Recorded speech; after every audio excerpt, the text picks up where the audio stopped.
I am imagined surviving in one of the most extreme environments on Earth, where freezing winds cut like knives and the sun disappears for months. Sounds impossible to me. Well, for this Arctic tribe, it's just another day. Scientists have been absolutely stunned by their ability to thrive in brutal conditions that would leave most people shivering in defeat.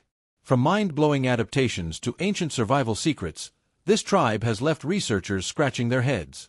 The Inuit are out there surviving in a place where the air can freeze your skin in seconds, where the sun disappears for months, and where your next meal depends on hunting massive sea creatures with nothing but traditional tools. These Arctic survivors have defied what we thought humans were capable of, and scientists are absolutely baffled. Ever heard of the saying, "You are what you eat"? Well, if that were true for the Inuit, they'd be made of raw meat and blubber. Science says their diet should be killing them. We're talking about a near-exclusive intake of fatty whale, seal, and fish with barely any vegetables or fruits in sight. By all logic, that much animal fat should send cholesterol levels through the roof and cause heart disease. But guess what? The Inuit have some of the healthiest hearts on the planet.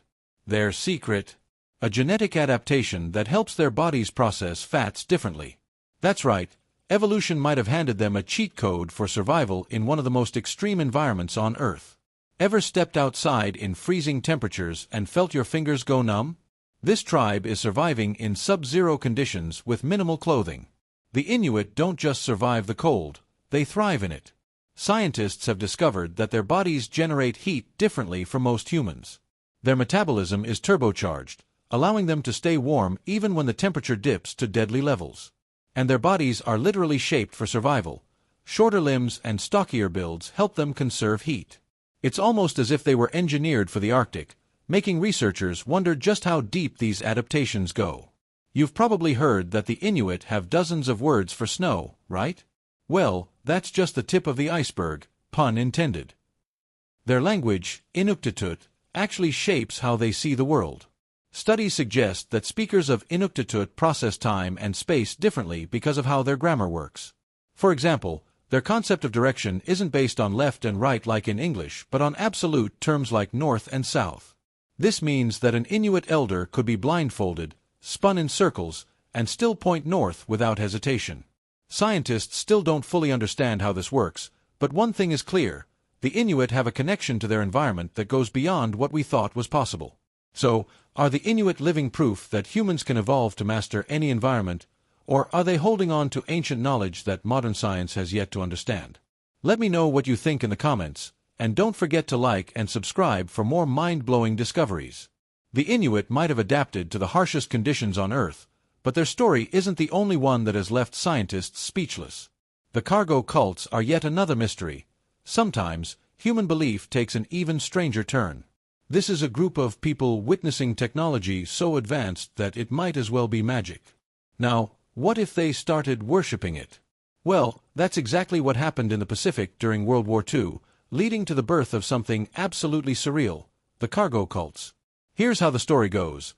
These folks had lived their entire lives on an isolated island with no cities, no electricity, no modern tools, just the land and the sea. Then, out of nowhere, massive metal birds descend from the sky, dropping mysterious objects filled with food, clothing, and weapons. Sounds like something out of mythology, right? That's exactly how it felt for some Melanesian Aborigines when U.S. military forces set up bases on their islands during World War II. These cargo drops weren't just supplies, they were miracles. And the people receiving them, they weren't just humans to the tribes, they were divine beings. Now, here's where things get even stranger. The tribes quickly noticed a pattern: the Americans always received the cargo. So, they did what any devoted followers would do: they started copying them. The Melanesians built wooden replicas of watchtowers, runways, and even airplanes, hoping to summon the cargo from the sky. They marched in formations, mimicked military drills, and even painted USA on their bodies, believing it was some kind of sacred symbol. But there was one small problem: no matter how much they imitated the soldiers, the cargo never returned.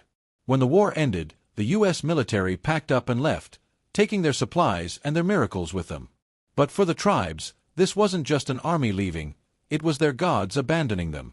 Some even believed the soldiers had stolen their deities, taking the cargo back to another world. Desperate to reconnect, they continued performing their rituals, waiting for the sky to open up once more. But the parachutes never came back. And while modern anthropologists now use the term cargo cult to describe blind imitation, for the people who lived it, this was no metaphor, it was a reality they couldn't escape. The Melanesians weren't the only group to leave researchers stunned. Deep in the jungles of northeast India, the Naga tribe has a history so intense that it's almost hard to believe. These are the Naga people, a collection of over 40 tribes spread across the border between India and Myanmar. But while they might seem like just another indigenous group living off the land, their past reveals something much darker, something that has fascinated and terrified outsiders for centuries. From ancient times to the present, the Naga have relied on hunting and agriculture to survive. But their hunters weren't just skilled, they were legendary. Stories tell of Naga warriors fighting tigers with their bare hands, a feat that cemented their status as some of the fiercest fighters in the region. Beyond their reputation in battle, the Naga are also highly skilled artisans, excelling in pottery and blacksmithing.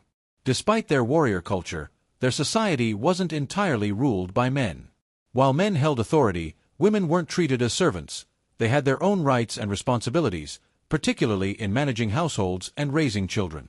One of the most fascinating customs in Naga families is their inheritance system. When the eldest son marries, the family home is passed down to him while the parents move out and build a new house for themselves. For the most part, the Naga seem to lead quiet, self-sufficient lives. But this is where things take a shocking turn. Up until nearly the end of the 20th century, the Naga were infamous for one of the most brutal traditions ever recorded, headhunting. This wasn't just about warfare. Taking an enemy's head was a rite of passage, a way to gain status and honor in the community. The more heads a warrior collected, the more respect he earned, and his body was often covered in tattoos to show off his victories. These gruesome trophies were a symbol of power, a tradition so deeply ingrained that it persisted for centuries. As time went on, the world around them changed, and the practice of headhunting was eventually outlawed. But the stories of the Naga warriors still live on, haunting the dense jungles where they once fought and conquered. The Naga might have left their violent past behind, but deep in the mountains of Papua New Guinea, the Yali tribe has captured the world's curiosity. Isolated from modern civilization, the Yali people live in the rugged highlands, far from the influence of technology and globalization. For decades, they remained a mystery, until one British explorer risked everything to meet them. The Kuna tribe has carved out a reputation of its own, and it isn't just about dazzling textiles and vibrant colors. These people are as bold as their molas, and they don't take kindly to outsiders meddling in their ways. At first glance, the Kuna seem like a peaceful island community, but don't be fooled, their traditions run deep, and their commitment to spiritual balance is anything but casual. When it comes to keeping the spirits happy, they don't mess around. Animal sacrifices? Absolutely on the table. These ceremonies aren't just old customs, they're essential to the Kuna's way of life. Every ritual carries serious weight, ensuring their world stays in harmony, and if that means making some intense offerings, so be it. But here's where things get even more intense. The Kuna aren't just protectors of their traditions, they're defenders of their land. For generations, they've fought off anyone who's tried to impose on them, and they aren't about to stop now. Whether it's resisting outside influence or pushing back against those who threaten their autonomy, the Kuna make one thing clear: they call the shots on their own land. The Kuna fiercely guard their traditions, but over in the frozen wilderness of Northeast Asia, another resilient group has been preserving its way of life for centuries. The Chukchi, an indigenous people of the Chukotka region in Russia, might not be as well known as some other tribes, but their ability to thrive in one of the harshest environments on Earth is nothing short of incredible. With a population of around 16,000, the Chukchi have called this icy landscape home for thousands of years. Their exact origins remain a mystery, but their culture has stayed remarkably consistent since at least the 3rd century BC. While the Soviet era introduced schools and hospitals to some settlements, the core of Chukchi life has remained largely unchanged. The Chukchi divide into two main groups based on their way of life. The inland Chukchi are expert reindeer herders, relying on their animals for food, clothing, and transportation, while the coastal Chukchi are skilled hunters, braving the freezing waters to catch seals, walrus, and even whales. Their methods have evolved over time. What once required harpoons and spears now benefits from firearms, but the essence of their hunting traditions remains intact. Their homes, called uras, are built to withstand brutal Arctic conditions. These polygonal tents, covered in reindeer skins, are anchored with stones and straps to resist fierce winds. Inside, a central fire keeps the living space surprisingly warm, allowing the Chukchi to wear light clothing even in the freezing cold. Despite some interactions with modern civilization, the Chukchi remain deeply loyal to their ancestral customs. They have adapted in small ways, but at their core, they are still the same resilient, resourceful people who have thrived in one of the planet's most unforgiving climates. While the Chukchi have adapted to the Arctic, another group thousands of miles away in the scorching plains of East Africa has developed its own distinct way of life. The Surma people of Ethiopia and South Sudan may not battle icy winds, but they face challenges of a different kind, resisting outside influence and preserving their deeply rooted traditions. The Surma are fiercely protective of their way of life, rejecting modern civilization to maintain their ancestral customs. Divided into 3 tribes, Turga, Chai, and Bium, the Surma share a deep commitment to cattle breeding and agriculture, often clashing with government efforts to assimilate them into broader society. These tensions have sometimes led to violent encounters, yet the Surma remain steadfast in preserving their traditions. Although they prefer to keep their customs private, the Surma occasionally allow outsiders into their territories. However, their secrecy extends to many aspects of their rituals, keeping much of their culture a mystery. What is widely known, though, is their striking approach to personal adornment. Body modifications, intricate scars, floral patterns, and herbal decorations are key parts of their identity. Among the most distinctive traditions is the practice of wearing large clay lip plates, particularly among Surma women. These plates, sometimes reaching astonishing sizes, symbolize beauty and social status. The process involves knocking out the lower front teeth, creating an opening in the lip, and gradually increasing the plate size over time. According to tradition, the larger the plate, the higher the woman's perceived beauty and the greater the dowry her father receives in cattle. While this may seem extreme to outsiders, Surma women take great pride in this tradition, viewing their bodies as canvases for artistic expression. To them, each scar, painting, and lip plate is not just decoration. It is a symbol of identity, resilience, and cultural pride. Moving from the Surma to their neighbors, the Mursi tribe of Ethiopia, the striking tradition of lip plates continues but with an added edge. The Mursi tribe is unlike any other, and their traditions leave outsiders both fascinated and intimidated. One of their most striking customs is the use of enormous clay lip plates worn by women as a symbol of beauty and status. These discs can reach astonishing sizes, stretching the lower lip far beyond what most people would believe possible. To the Mursi, the larger the plate, the greater the prestige and the more desirable a woman becomes. But make no mistake, the Mursi are not just known for their bold fashion choices. In this remote and rugged region, survival depends on strength, and the Mursi have made sure they are well equipped. Unlike many other indigenous groups, they are heavily armed, often seen carrying AK-47s as they move through their territory. Firearms have largely replaced traditional weapons, not just for hunting but for protection. Cattle raiding is a common practice, and territorial disputes frequently erupt into violent clashes.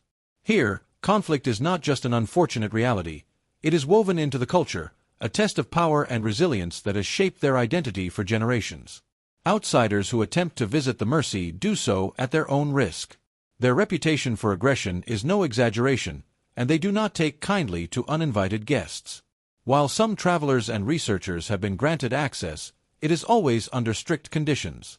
The Mursi remain deeply protective of their land and traditions, wary of foreign influence and intrusion. Despite their fearsome reputation, the Mursi are not mindless warriors. Their way of life is a delicate balance of tradition and adaptation, rooted in a deep respect for their ancestors and a relentless determination to preserve their culture. Whether through striking body modifications or unwavering defense of their territory, one thing is certain: the Mursi will not be forgotten anytime soon. Shifting from the Mursi of Ethiopia to the Sentinels of the Andaman Islands, isolation takes on a whole new level. The Sentinelese are among the most uncontacted people on the planet, known for their extreme hostility toward outsiders. Unlike other tribes that engage cautiously with visitors, the Sentinelese do not hesitate to defend their island with lethal force. For thousands of years, they have lived in complete seclusion, relying on hunting, fishing, and gathering to sustain themselves. Their survival depends on an intimate understanding of their island's resources, which they fiercely protect from any external interference. While other indigenous groups have gradually interacted with the outside world, the Sentinelese have rejected all contact, making it clear that they want to remain undisturbed.